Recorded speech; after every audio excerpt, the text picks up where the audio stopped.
There's a new tax coming to Mount Pleasant. This is coming out, so bear with me. Town Council decided Tuesday residences and businesses should pay a little more in property taxes and stormwater utility fees, planning fees, building permit fees, and business licenses to tackle a backlog of needed road and drainage work.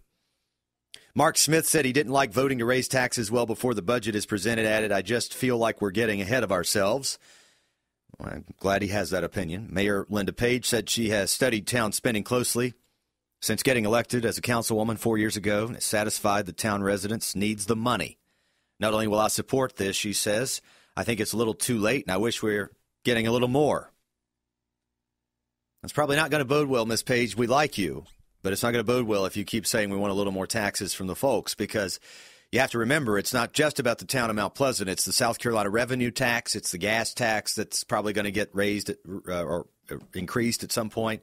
All these different taxes we face, and then a lot of these people in Mount Pleasant, not a majority, but a lot of people in Mount Pleasant own businesses, and they pay big-time fixture taxes.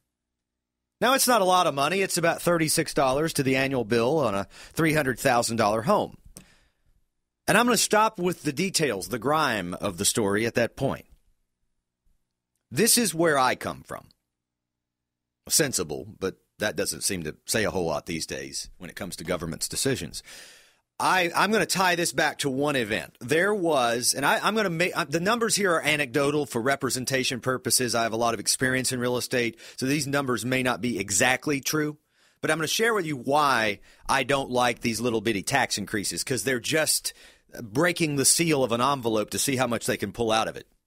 They do it once, nobody throws a fit, then they do it again. It's not a big deal, really. You look at it, just $30, $300,000, you fix our stuff. I got easier to go to and from work, bigger roads, no problem. You've been doing a good job in Mount Pleasant fixing the roads, and things have gotten a lot better, so I'll live with it, right? That's the way we react a lot of times. $30, not worth a phone call. But it's not $30. It's the $330 it turns into because we let them keep getting away with it. And these are the same basic people. I'm not saying any individual, but the same basic people. There were 3 big box retailers. There was a developer trying to come in to Mount Pleasant, and I know you're sick of hearing me talk about this, but this is where the rubber meets the road.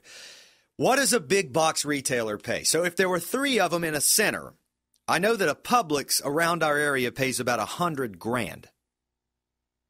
All right, so you've got a piece of land behind town center, and you can have 3 $100,000 big box retailers. Let's say because it's one center, it's a couple $100,000. That's a lot of money.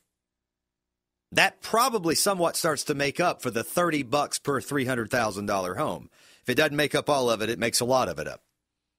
And we fight and battle and traffic and change the fabric of Mount Pleasant and the boulevard and and just on and on. Oh, that gun shop, we can't have that. And it just, well, maybe it is that we want to eventually live in a city which is based upon residential taxes that have to double to give the city services that are needed to supply the 125,000 residents that'll be there at that point in the future. Or maybe we want to think about planning, whether it's Somerville, Goose Creek, Mount Pleasant. Goose Creek's got that problem. It's because for many years they've known just one 2-letter word, no. It's very difficult to conduct business in hand-to-hand in Goose Creek. And they're going to have a difficult time as our cities are going to grow. West Ashley having a different problem. Businesses shutting down over there due to competition from North Charleston. North Charleston is taking away all of the other cities' ability to conduct business and have good retail that pays high taxes to the city to keep your taxes on your house low. And the question is, why?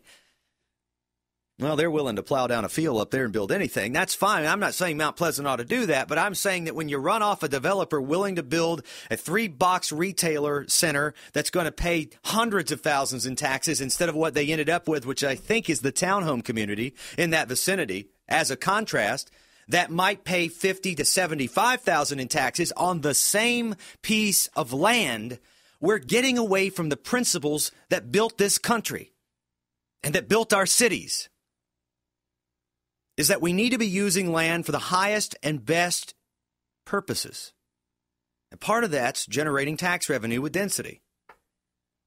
But Brian, we don't want all these buildings and all the trees cut down. I'm not suggesting that at all. In fact, I'm suggesting quite the opposite. You take 100 acres and you plow down the whole 100 acres and build houses on that. Let's say you get 250 houses or something like that on it. And the average house there is paying $1,500 or $2,000 in taxes. I don't know the quick math on that, but that's some number. That's fairly sizable. And all the trees are gone and no longer a forest. You take half that land and you use it for commercial purposes and you leave trees up on the other half, you will probably generate just as much revenue on the commercial space, probably more actually, quite a bit more, on half the land. You have density, but you still have trees. See, I think that's the problem, is a lot of people don't understand when they say, I don't want to cut down the trees. You end up getting a bunch more houses. And a bunch more houses has two problems. Number one, they don't pay much in taxes because they're folks struggling to pay the bills under the Obama economy. And two, you don't have the services and resources and tax revenue that you need to run the city and develop forward and be creative and keep the urban sprawl from developing. That's why traffic keeps getting worse and worse and worse in our community. We block development. We block progress. We block things that pay big taxes. And we end up pushing it further out, meaning more traffic has to come in. No planning.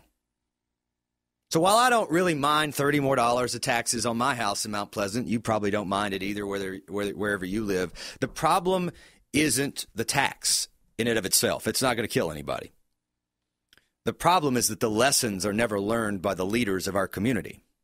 No one's forcing them to realize you shouldn't have blocked that. Because they're always reacting to whom they think are their donors. Now, I'm not being specific to anyone here. 100 people show up, raise a big stink at an event, say they don't want a gun shop. 1,000 people that'll shop at that gun shop live in Mount Pleasant, but 100 people gets to decide where 1,000 people get to shop.